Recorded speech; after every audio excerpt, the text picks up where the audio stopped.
चला तर मंडळी, आज आपण बनवूयात केशर पेढा. अगदी मिठाईच्या दुकानात मिळतो तसा. तुम्हाला स्वतःलाही विश्वास बसणार नाही एवढा छान पेढा तुम्ही घरी बनवलाय. अगदी अचूक प्रमाण मी इथे सांगणार आहे. आपण इथे 1/2 किलो खवा घेतलेला आहे.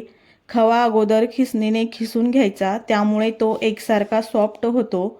त्यानंतर लगेचच जाड बुडाची कढाई घ्यायची.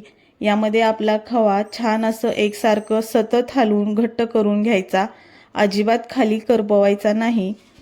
मग आपण यामध्ये दूध गरम करून केशर भिजवून घेतलेले दूध घालायचे.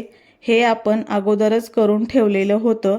आणि अर्धा चमचा वेलची पूड छान असं मिक्स करायचं आणि 4 ते 5 मिनिटं परतून घ्यायचं. मग हे आपण एका ताटामध्ये काढून घ्यायचं. यामध्ये अर्धी वाटी पिठी साखर घालायची. हेही छान असं मिक्स करायचं आणि अर्धा तास गार होण्यासाठी ठेवून द्यायचं. अर्धा तास झाला की आपण याचे पेढे बनवून घ्यायचे.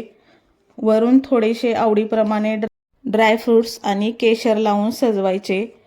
आहे ना सोपी रेसिपी. चला तर मग रेसिपी आवडली असेल तर लाईक करा आणि चॅनलवर नवीन असाल तर सबस्क्राईब करा. तुम्ही बघू शकता इथे आपले पेढे किती छान असे तयार झालेले आहेत.